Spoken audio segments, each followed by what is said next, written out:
Hi எல்லாருக்கும் வணக்கம். திருச்சியிலும் engineer Senthil Kumar பேசிட்டு இருக்கேன். சமீபத்தில் கமெண்ட்ல ஒரு நண்பர் ஒரு கேள்வி கேட்டிருந்தாங்க. ஒரு அப்பார்ட்மெண்ட்ல நம்ம வீடு வாங்குறோம், அப்படி இருக்கிறோம். பட் ஒரு காலகட்டத்தில் அந்த அப்பார்ட்மெண்ட்டோட லைஃப் டைம் முடிஞ்சு போயிடுது, அந்த பில்டிங்கோட லைஃப் டைம் முடிஞ்சு போயிடுதுன்னா இதுக்கப்புறம் அதை எப்படி முன்னெடுத்து போறது, அதுக்கான முன்னுதாரணங்கள் என்ன, அது எப்படி அப்படிங்கிற மாதிரி ஒரு கேள்வி கேட்டாங்க. அதை பத்தி நம்ம இந்த வீடியோவில் பேசலாம்.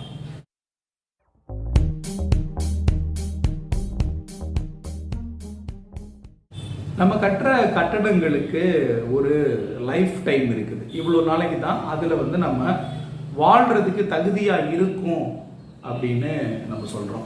உதாரணத்துக்கு நம்ம தியரிட்டிக்கலாக 100 வருஷம்னு சொல்கிறோம். பட் வேல்யூவேஷன் பண்ணுறவங்க எல்லாம் அது 60 வருஷம்தான் அப்படிங்கிற மாதிரி ஒரு கணக்கு சொல்கிறாங்க.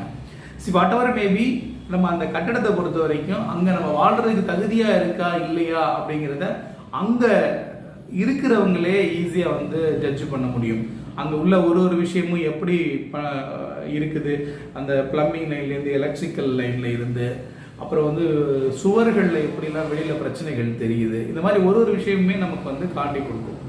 ஸோ இப்போ ஒரு கட்டடம், ஒரு அப்பார்ட்மெண்ட் பில்டிங் இருக்குது, அதோடைய லைஃப் டைம் முடிஞ்சிருது அப்படின்னா இதுக்கு அப்புறம் இதை எப்படி எடுத்துகிட்டு போகிறது அப்படின்னு நம்ம யோசிச்சோம்னா நமக்கு இருக்கிற முன்னுதாரணங்கள் என்ன, அந்த அடிப்படையிலையும் நம்ம சிந்திச்சு பார்க்கும்போது ஒரு அப்பார்ட்மெண்ட்டில், ஒரு அப்பார்ட்மெண்ட் காம்ப்ளெக்ஸில் உதாரணத்துக்கு ஒரு 8 பேர் இருக்கிறாங்க அப்படின்னு வச்சுக்கலாம். ஒரு 8 வீடு இருக்குது, 8 யூனிட்ஸ் இருக்குது அப்படின்னா அந்த ஒட்டுமொத்தமான அப்பார்ட்மெண்ட் அமைந்த மனையை 8ஆக பிரித்து, அது ஈக்குவல் ஏரியா ஆஃப் ஃப்ளாட்ஸாக இருந்தால் 8 ஈக்குவலாக பிரிப்பாங்க.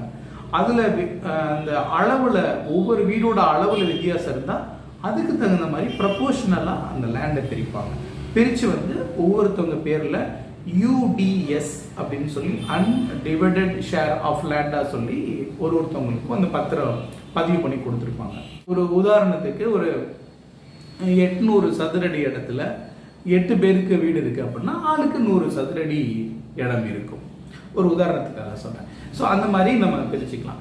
இப்போது இந்த வீடு கட்டி இவ்வளோ நாளைக்கு அப்புறம் அது வாழ தகுதி இல்லாத இடமா மாறிடுச்சு அப்படின்னா அந்த இடத்துல நம்ம புதுசாக இன்னொரு பில்டிங் எழுப்பலாம். அப்போ இருக்கிறதெல்லாம் எடுத்துட்டு புதுசாக கட்டும்போது அந்த இடத்துல நாம் எத்தனை வீடு கட்டலாம் அப்படிங்கிறதுக்கு அரசாங்கத்தோடைய விதிமுறைகள் இப்போ மாறி இருக்கும்.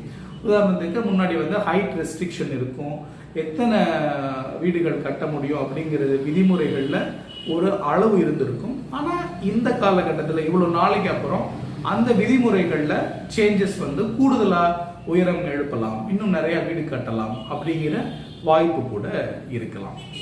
அப்படி இருக்கிற பட்சத்தில் நமக்கு இப்போ 8 வீடு இருக்க இடத்துல 16 வீடு கட்டலாம் அப்படின்னு ஒரு வாய்ப்பு வருது அப்படின்னு ஒரு உதாரணத்துக்கு எடுத்துக்கிட்டோம்னா அந்த 16 வீட்லேயும் இந்த மனையில் ஈக்குவலாக பங்கு இருக்கிற மாதிரியான சூழல் எடுத்துட்டோம்னா ஒருத்தருக்கும் 2 வீடு இருக்கிறதுக்கான பாசிபிலிட்டி இருக்கிறதா நம்ம புரிஞ்சுக்கலாம்.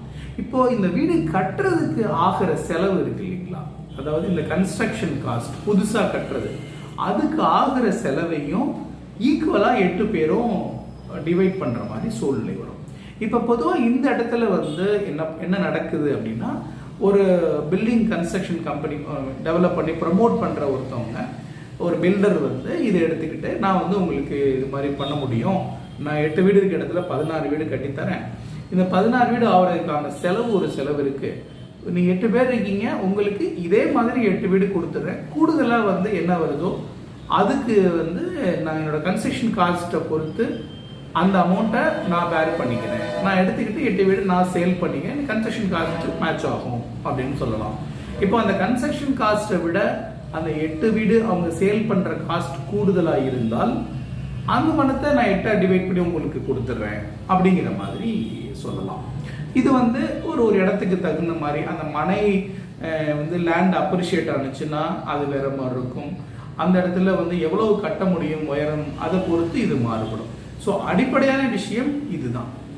ஸோ உங்களுடைய அந்த லேண்ட் ஷேர் எவ்வளோ பர்சன்டேஜ் அப்படிங்கிறத பொறுத்து புதுசாக டெவலப் பண்ணுறதுலையும் அவ்வளோ பர்சன்டேஜ் அந்த சேலபிள் ஏரியாவில் உங்களுக்கு அந்த போர்ஷன் இருக்கும். அட் த சேம் டைம் புது கன்ஸ்ட்ரக்ஷனுக்கு ஆகக்கூடிய செலவுகள்லையும் அதே மாதிரியான ஷேரை நீங்கள் எடுத்துக்கிற மாதிரி இருக்கும். ஸோ இந்த பில்டர் கூட அந்த யூனியன் ஒரு அசோசியேஷன் மாதிரி வச்சுட்டு அவங்க டிஸ்கஸ் பண்ணி ஒரு முடிவுக்கு வந்து அதை ப்ராசஸ் பண்ணலாம். இந்த மாதிரியான வகையில் தான் நடக்குது. Hope this helps you. December 8ஆம் தேதி நம்ம நேரில் சந்திக்கிறோம் திருச்சியில். இந்த இவெண்ட்டுக்கு வர விருப்பம் நண்பர்கள் நம்ம முதல்ல டிஸ்கஸ் பண்ண மாதிரி இந்த வாட்ஸ்அப்பில் உங்களுடைய தகவல்கள் ஷேர் பண்ணுங்கள். நேரில் சந்திக்கலாம். தேங்க்யூ. தேங்க்ஸ் ஃபார் வாட்சிங்.